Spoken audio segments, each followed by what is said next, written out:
সৃষ্টিকর্তা আল্লাহ কাদের সাথে থাকেন এ বিষয়ে কোরআনে কি বলা হয়েছে বা আল্লাহ কি বলছেন। আপনি যদি পবিত্র কোরআন শরীফের 30 পারা পুরোটা পড়েন তাহলে দেখবেন আল্লাহ 4 ব্যক্তির সাথে থাকেন। তারা কারা? যারা সৎকর্মশীল, যারা ন্যায়পরায়ণ মুত্তাকি, যারা পরেজগার এবং যারা ধৈর্যশীল। এই 4 ব্যক্তির সাথে আল্লাহ থাকেন। আর আল্লাহ পাক অসংখ্য অসংখ্য জায়গায় মানুষকে গালাগালি করছেন, জানেন তো? অসংখ্য অসংখ্য জায়গায় গালাগালি করছে। শুধু গালাগালি না, বলা হয়েছে ওরাই সৃষ্টির নিকৃষ্ট। কারা? এই মানুষ। ওরাই সৃষ্টির নিকৃষ্ট, এ কথা বলা হয়েছে। আবার বলা হয়েছে যে কিছু মানুষ আছে যারা দেখেও দেখে না, শুনেও শোনে না, বুঝেও বোঝে না, তারা চতুষ্পদ জন্তুর চাইতে নিকৃষ্ট। আমার কথা বুঝতে পারছেন? মানে চতুষ্পদ জন্তুর চাইতেও নিকৃষ্ট। কি বুঝলেন? আচ্ছা, কি বলে গালাগালি দিয়েছে তা তো বললেন না।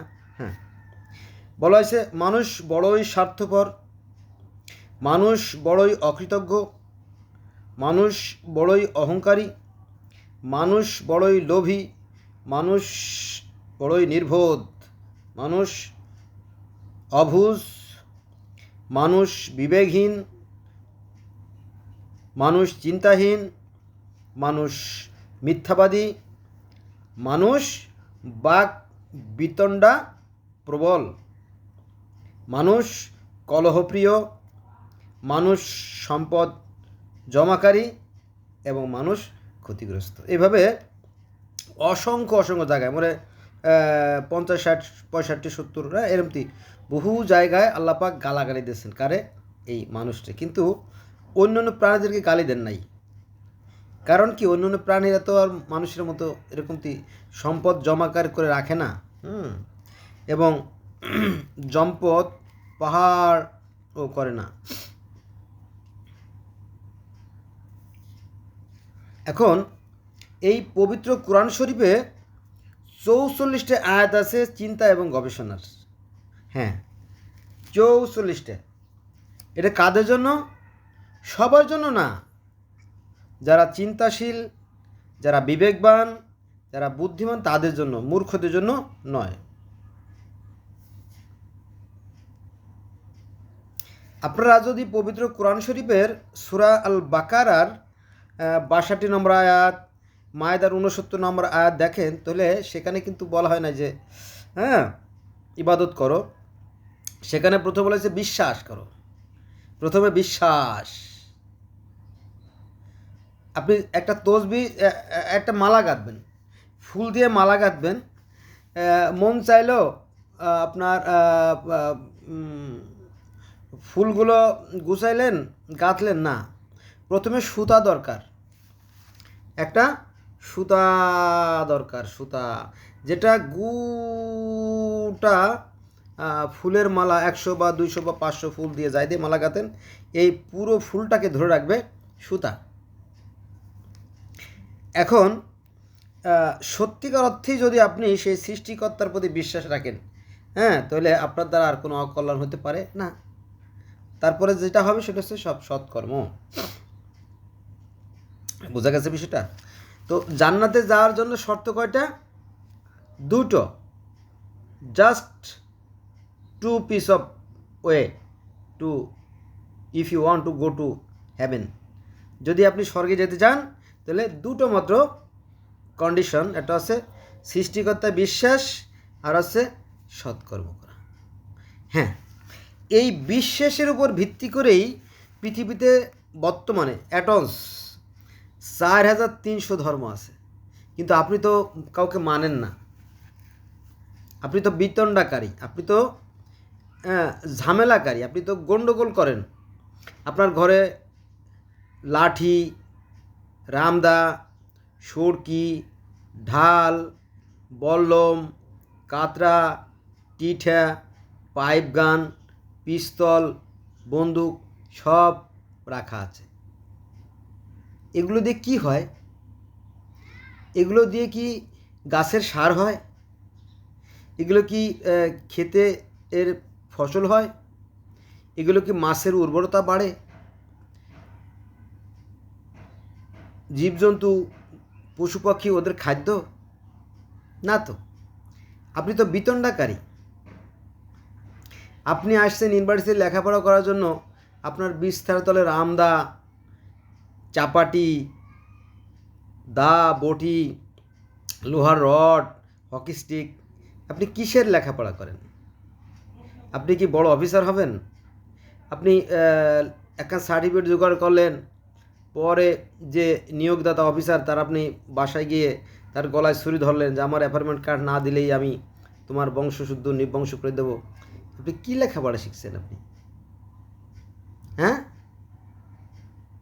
কী শিখছেন?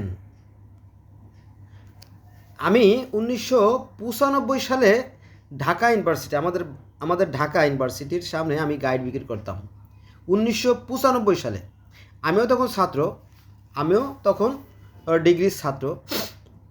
যেহেতু আমি গরিব মানুষের সন্তান, বড় ভাই নাই, বাবা নাই, আমার নিজে চলতে হয়, আমার বাড়িতে সংসার চালাতে মা, ভাই বোন, বড় বোনের 2টা বাচ্চা আমার চালাইতে হয়।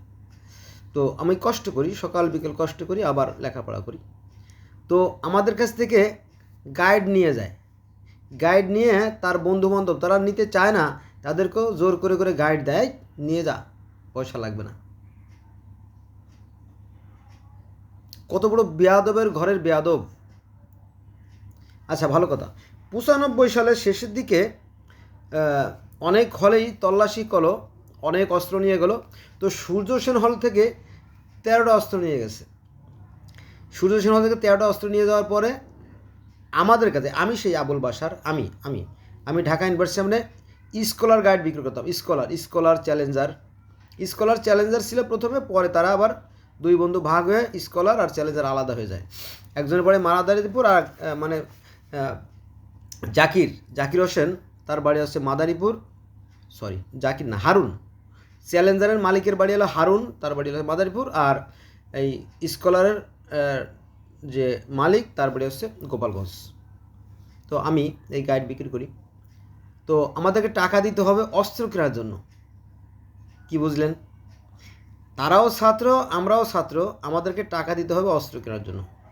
পরে আমরা এসে বললাম আমাদের মালিকদের যে তারা টাকা চায়। তো সবাই সিদ্ধান্ত নিল যে না, আমরা ঢাকা ইউনিভার্সিটি আমরা গাইড বিক্রি করব না, কারণ যার গাইডের দরকার হবে তারা নীল খেতে এসে নিয়ে যাবে, আরও বিক্রি করার বহু জায়গা আছে। তো বন্ধুরা, এই যে শিক্ষা, আমার মনে হয় যে যত বড় শিক্ষিত সে তত বড়ই দুর্নীতিবাজ, আমার কাছে তাই মনে হয়। আগেকার দিনগুলো সহজ সরল ছিল, ভালো ছিল, মানুষ বুঝতো না, কাজ করতো, খাইতো, তারা ছিল সহজ সরল। হ্যাঁ, কিন্তু এই অধিকাংশ শিক্ষিত লোকই দুর্নীতিবাজ হয়ে যায় আর কি। ভালো যে নাই তা না, আছে, তবে কদাচিৎ। তো আমরা যেটা নিয়ে আলোচনা করতেছিলাম যে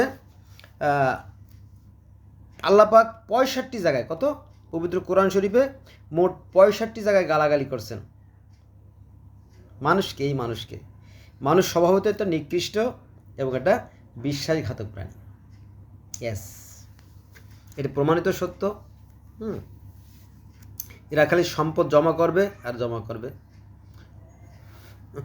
আপনি দেখেন না, কথাটা যদিও কটু, ওই হাসিনের ছেলেও চোর, আমেরিকায় ডজন বাড়ি করছে। ওই খালেদার ছেলেও চোর, সে মালয়েশিয়া, সিঙ্গাপুরে ফ্যাক্টরি করছে, কোকো বাস করছে। 2005 সালের ঘটনা। আমি তখন আপনার ময়মনসিংহ জেলার 3 বাউন্ডারি রোড একটা মেরিস্টপস একটা ক্লিনিক আছে, আমি ওখানকার একজন মার্কেটিং অফিসার হিসেবে কাজ করতাম।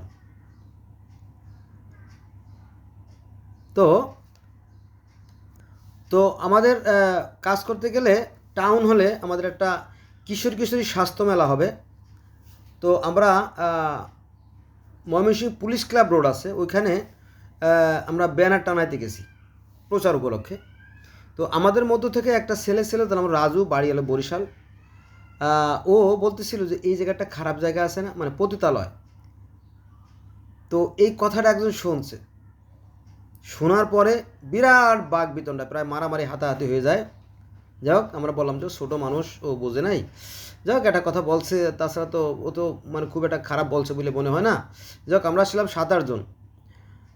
একজন ছিল এনামুল, 2 নম্বরে ছিল সিদ্দিক, তারপরে রতন, তারপরে মেজবা, আমি আবুল বাসার, তারপরে রাজু, আরও অনেকে আর কি ছিল, আর কি মনে নাই। তো দেখেন যে যারা পতিতা, যারা বেশ্যা, যারা নিকৃষ্টতম একটা পেশার সাথে জড়িত, তো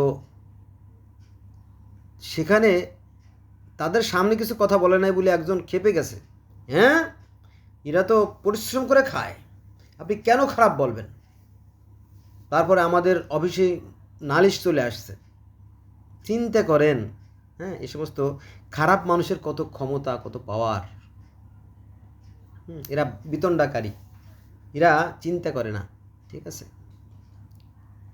এরা এহকালেও যেমন ধ্বংসপ্রাপ্ত হবে, পরকালেও তেমনি বিলুপ্ত হয়ে যাবে, কোনো সন্দেহ নেই। ধন্যবাদ সবাইকে আমার সাথে থাকার জন্য।